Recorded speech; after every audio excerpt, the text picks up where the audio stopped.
In the quiet fishing town of Noyo, California, brothers Jim and Tommy Hill head to the docks, hoping for a good catch. As fishermen chat, Johnny Eagle arrives, but when Jim asks if he's going out, Johnny refuses. There's no point. He won't even make enough to cover fuel. His bigger concern is the town's future. He warns that if Kanko builds its salmon factory, the fish population will collapse in 2 years. Hank Slattery, who supports the project, dismisses Johnny's concerns, insisting the factory will bring jobs.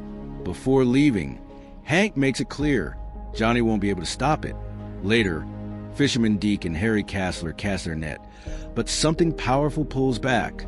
Their boat engine runs out of fuel, and Deke's son, Jackie, rushes to refill it. In his hurry, he spills gasoline without realizing it. As they struggle with the net, the boat shakes violently. Jackie loses his balance and falls overboard. Deke reaches for him, but something trapped in the net drags him under. Blood spreads through the water. Just as they panic, another crew member drops a flare, igniting the spilled fuel. The boat explodes. From the shore, Jim and Tommy see the fire and call the Coast Guard. That night, the sheriff questions Jim, suspecting the fire was intentional, but Jim remembers the terror on Deke's face. He saw something in the water. Suddenly, Jim's dog growls at something outside. Moments later, a monstrous creature lurking in the shadows attacks it. The next morning, Jim's wife, Carol, notices the dog missing. She and Jim follow a slimy trail to the beach, where they find its mutilated body.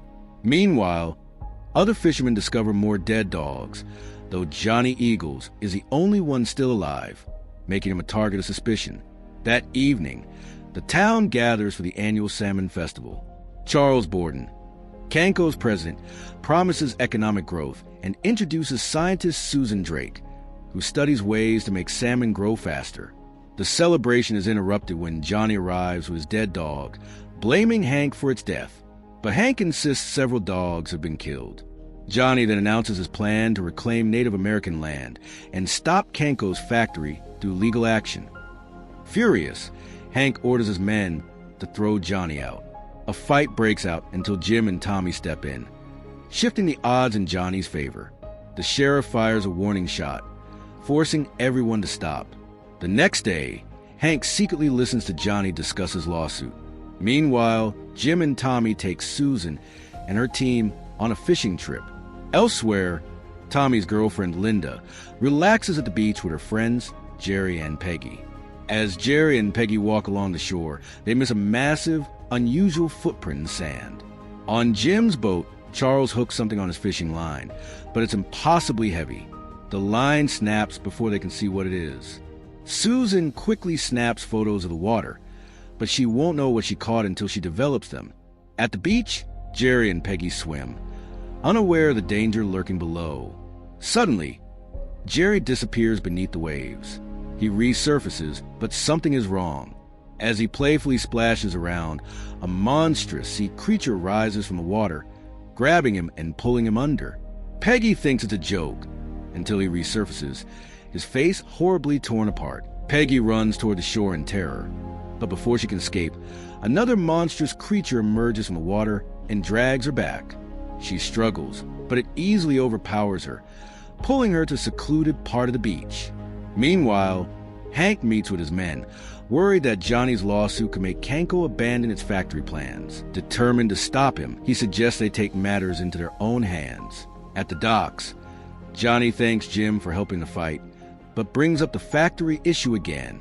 Jim makes it clear he doesn't support Hank, but he's not getting involved either. Tommy reassures Johnny that Jim only wants what's best for town. To show his gratitude, Johnny invites Tommy and Linda over for dinner. That night, Hank and his men quietly take a boat downriver toward Johnny's home, planning an attack. Tommy and Linda notice the boat approaching and feel uneasy. It's unusual for anyone to be in this area. When they arrive, Johnny welcomes them and offers his truck in case they need to leave quickly, but they decide to stay. As Hank and his men prepare Molotov cocktails, Johnny spots a sudden flicker of light and quickly warns Tommy and Linda to take cover. Within seconds, the house is engulfed in flames.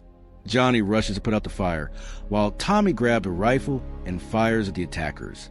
Suddenly, a monstrous creature leaps at him from the water. He fights back, but the creature is relentless. Johnny acts fast, killing it with a spear before pulling Tommy to safety. Linda jumps in the truck, racing toward town for help, but before she can get far, a creature smashes into the windshield, trying to break inside. Thinking fast, she slams the brakes, throwing it off. Before she can react, another monster attacks from behind, making her lose control. The truck veers off a bridge and explodes. By morning, the town is shaken by Linda's death, while Jerry and Peggy remain missing. At the docks, Johnny takes an injured Tommy for medical help. The sheriff arrives, demanding answers as Carol rushes to be with Tommy at the hospital. Curious, Susan questions Johnny, who tells her about the massive sea creatures that attacked them. Determined to get proof, she convinces Jim and Johnny to return to the scene.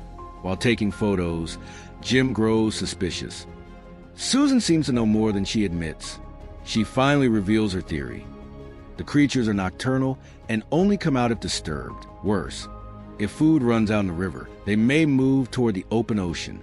Hoping to capture one, they head out to sea but find nothing. On their way back, they spot a lone creature near a cave. Jim and Johnny shoot at it, while Susan takes pictures. Suddenly, 3 more creatures attack. Jim reacts quickly, taking them down. Nearby, they find Peggy unconscious, tangled in seaweed. She's still alive. Just as they try to carry her away, another monster emerges, but Johnny kills it instantly. Later, in her lab, Susan studies the creature's body. Her findings are disturbing. The monsters are evolving, adapting to breathe air. Their brains, though still underdeveloped, are growing. One of her colleagues warns her to stay quiet, insisting Kanko must review the evidence first. But Susan refuses. She won't let them cover this up. Furious, Susan reminds them that she had warned about the dangers of their experiments for years, but Kanko ignored her, determined to expose the truth. She takes Johnny and Jim to a conference room and plays a film revealing Kanko's secret experiments. Scientists had used a substance called DNA-5 to speed up frog growth and later tried the same on salmon. But when a tidal wave destroyed their containment, thousands of these altered fish escaped. Susan believes wild fish ate the genetically modified salmon, triggering rapid mutations that led to the monsters. When Johnny asks why the creatures attack people, Susan explains they see humans as competition for food. Worse, she reveals they target women to reproduce and evolve. Jim suddenly realizes the town's annual salmon festival is underway, making it the perfect target. They rush to warn everyone. To convince Hank and his men, Johnny and Jim show them a severed monster head. But before they can react, chaos erupts. The creatures burst from beneath the docks, attacking everyone. They rip through men and capture women in sight. Jim and Susan come up with a desperate plan, pouring gasoline into the bay to trap the creatures before setting the water on fire.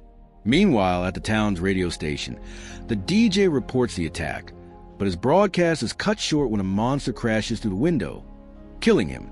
At home, Carol hears the news and, fearing the worst, locks the doors and prepares to defend her baby. Back at the docks, a young boy sets a creature on fire with a tiki torch, begging Hank to save his sister, who clings to the edge of the dock. Hank rushes to help, but a monster lunges at her.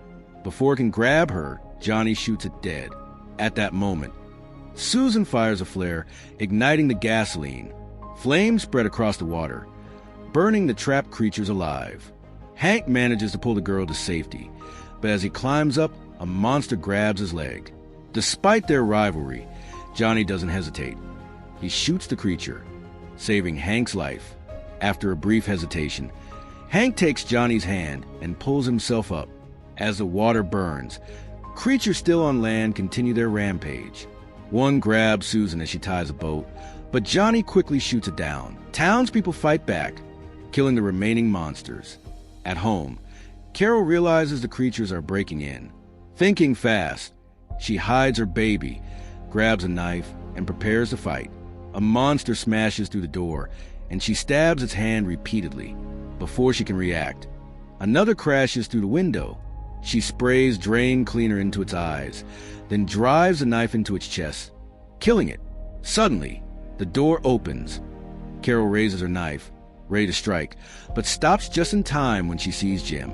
At sunrise, they walk to the docks, taking in the destruction. Jim asks about Susan, and the sheriff says she's back at her lab. Carol urges Jim to go home and let the authorities handle the rest. Meanwhile, inside a hospital, Susan helps Peggy through labor, but something is wrong. As Peggy struggles, an inhuman infant violently rips through her stomach, signaling the start of a new nightmare.